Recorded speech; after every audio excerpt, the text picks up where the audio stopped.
नमस्कार, आचरण के साथ मैं हूं टीएन मनीष, हाजिर हूं आज का मुद्दा लेकर। आज हम बात करेंगे एक ऐसे ऐप की जो साइबर फ्रॉड से बचाने का दावा करता है लेकिन प्राइवेसी पर सवाल खड़े कर रहा है। संचार साथी ऐप डीओटी का ये टूल लोकसभा में हंगामा बन गया। विपक्ष ने इसे स्नूपिंग ऐप कहा। सरकार ने बैकफुट लिया। 28 नवंबर का अनिवार्य आदेश वापस हो गया। क्या ये सिक्योरिटी की जरूरत है या सर्विलांस का खतरा? आइए गहराई से पूरे मामले को समझते हैं। संचार साथी ऐप 2023 में लॉन्च हुआ। इसका मकसद चोरी के फोन ट्रेस करना, फर्जी सिम ब्लॉक करना, फ्रॉड रिपोर्टिंग आसान बनाना। चक्षु फीचर से यूजर संदिग्ध कॉल्स रिपोर्ट कर सकते हैं। लेकिन 28 नवंबर 2024 को डीओटी ने आदेश जारी किया। सभी फोन मेकर्स एप्पल, सैमसंग से लेकर जियोमी तक नए फोन्स पर ऐप प्री इंस्टॉल करें, पुराने फोन्स पर अपडेट डालें, लेकिन ऐप डिसेबल या रिस्ट्रिक्ट ना करें। यह आदेश टेलीकॉम साइबर सिक्योरिटी रूल 2024 के तहत था। इस पर केंद्रीय संचार मंत्री ज्योतिरादित्य सिंधिया ने अपनी बात खुलकर रखी और बताया कि आखिर संचार साथी ऐप क्यों जरूरी है। तरफ जहां दूर संचार के आधार पर देश का एक एक नागरिक कनेक्ट हो रहा है, वहीं दूर संचार के आधार पर कई ऐसी शक्तियां भी हैं जो इस दूर संचार की सुविधा का दुरुपयोग करके लोगों के ऊपर फ्रॉड कर रही है, लोगों का पैसा ले जा रही है, लोगों के फोन चोरी कर और उसकी सुरक्षा में जनता की भागीदारी हो, इसके आधार पर संचार साथी ऐप का नियम हमने बनाया। के आधार पर ना कोई स्नूपिंग है, ना कोई कॉल मॉनिटरिंग है। अगर आप चाहते हो तो इसको आप एक्टिवेट करो, अगर आप नहीं चाहते इसे एक्टिवेट मत करो। आप इसको अपने फोन पे रखना चाहते हैं तो रखो, अगर आप इसको डिलीट करना चाहते हो तो डिलीट करो। जिस तरीके से उदाहरण के तौर आपके फोन पे जब आप फोन खरीदते हो उस पे कई ऐप्स आ जाती है, जैसे गूगल मैप्स भी आ जाते हैं। अब आपको गूगल मैप इस्तेमाल नहीं करना है तो आप डिलीट कर लो। अगर आपको संचार साथी इस्तेमाल नहीं करना है तो डिलीट कर दो। लेकिन विपक्ष ने तुरंत हंगामा मचा दिया। कांग्रेस ने कहा ये पेगासस 2 है। लोकसभा में डेमोक्रेटिक डिबेट रुक गई। प्रियंका गांधी ने कहा ये स्नूपिंग ऐप है, नागरिकों का प्राइवेसी का अधिकार छीनता है, सरकार देश को तानाशाही की ओर ले जा रही है। It's snooping app. So it was a snooping app. I mean, clearly, it's ridiculous. Now, where else do they want to, I mean, citizens have their right to privacy. Even all of you must be having a right to privacy to send your messages to family, friends without the government looking at everything. It's not just one thing. It's not just snooping on the telephone. It's overall. We are turning this country into a dictatorship. In every form. You ask me every day why Parliament is not functioning. It's not functioning because they're refusing to talk about anything. So it's very easy to blame the opposition, but the fact is they are not allowing any discussion on anything, and that is not democracy. A healthy democracy demands discussion, and everybody has different views.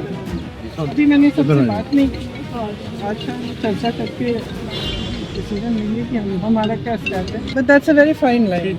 It's a very fine line between fraud is easy to report and we can see everything that every citizen of India is doing on their phone. So that's not how it should work. There should be an effective system to report fraud, and we've discussed this at great length on cyber security and this and definitely there's a need for cyber security, but that doesn't mean that it gives you an excuse to go into every citizen's telephone. Research से पता लगा app को call lock, location, message access की अनुमति मांगनी पड़ती है जो चिंता बढ़ाती है। लेकिन सरकार का कहना है ये यूजर कंसेंट पर आधारित है।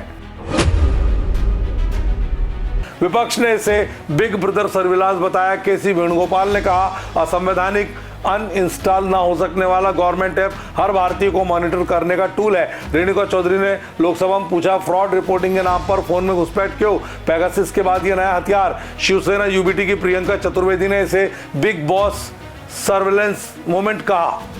शुरुआत में ही जैसे ही सामने नोटिफिकेशन आया था, मैंने कहा था ट्विटर के माध्यम से कि जिस तरीके से ये नोटिफिकेशन जारी किया गया है वो सारे कॉन्स्टिट्यूशनल राइट्स का, सिटीजन के कॉन्स्टिट्यूशनल राइट्स का उल्लंघन कर रहा है।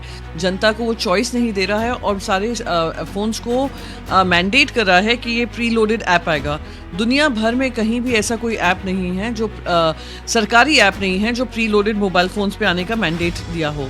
ये जब आवाज़ उठाई थी फिर ज्योतिरादित्य सिंधिया जी जो कि टेलीकॉम मिनिस्टर हैं, उन्होंने आधे सच परोसे। उन्होंने ये कहा कि जिसको रखना है वो रखे, जिसको हटाना है वो हटाए।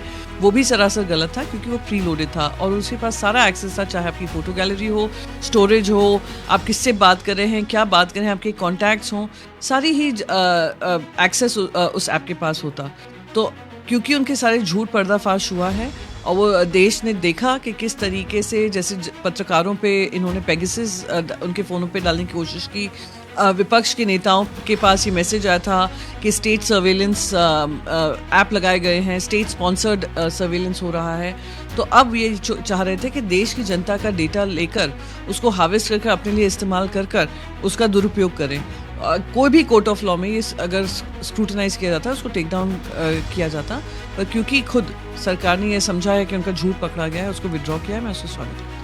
हैशटैग संचार साथी ट्रेंड हुआ, जहां यूजर्स ने प्राइवेसी और सिक्योरिटी पर बहस की। इस तरह ये ऐप लोकेशन कॉल लॉग लेगा, डेमोक्रेसी 2.0।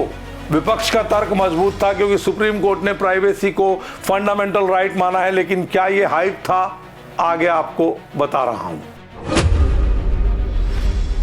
केंद्रीय संचार मंत्री सिंधिया ने लोकसभा में साफ कहा, संचार साथी से जासूसी न संभव होगी।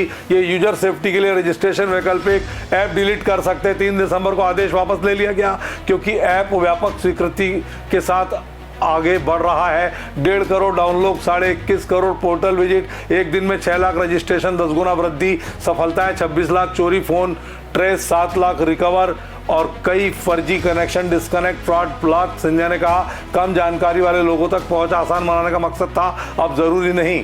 ये आंकड़े साबित करते हैं ऐप उपयोगी है, लेकिन अनिवार्यता पर सवाल बरकरार। ग्लोबल कंपनियां भी बैकफुट पर। एप्पल ने कहा, हम कहीं भी ऐसे मैंडेट फॉलो नहीं करते, प्राइवेसी सिक्योरिटी रिस्क। सैमसंग और गूगल ने ICEA के जरिए विरोध जताया। रूस के मैक्स ऐप से तुलना हुई जहां कंपनियां सहमत नहीं हुई। जनता का रुख मिश्रित है। एक्सपर्ट कुछ ने कहा सेफ्टी के लिए ठीक, लेकिन प्राइवेसी पहले। एक पोस्ट में कहा कि क्रिमिनल्स डरे, ईमानदार ना डरे। डाउनलोड बढ़े लेकिन चिंता बनी। विश्लेषण, कंपनियों का विरोध आदेश वापसी का बड़ा कारण, जनता ने जनभागीदारी दिखाई। कुल मिलाकर संचार साथी विवाद ने प्राइवेसी और सिक्योरिटी के बीच बैलेंस की जरूरत दिखाई है। सरकार का यूटर्न विपक्ष की जीत है, लेकिन आंकड़े साबित करते हैं ऐप उपयोगी। आगे मजबूत डेटा प्रोटेक्शन लॉ की दरकार। आपका क्या ख्याल? कमेंट्स में बताएं। अगर सच्चे हिंदुस्तानी हैं और संचार साथी को आप मानते हैं कि ये आपको फ्रॉड से बचाएगा, तो जरूर इसको आप अपने मोबाइल के साथ जोड़िए, क्योंकि सत्ता और विपक्ष का काम राजनीति है। लेकिन अगर हम तकनीकी तौर पर देखें तो वाकई में यदि ये आपको फ्रॉड से रोकने के लिए अलर्ट करता है तो इसे डाउनलोड करके अपने मोबाइल का साथी बनाना बिल्कुल भी ना भूलिएगा। आज के मुद्दे में इतना ही। नमस्कार। देश दुनिया की सभी खबरें देखने के लिए जुड़े रहिए आचरण न्यूज से। आचरण न्यूज, हर कदम आपके साथ।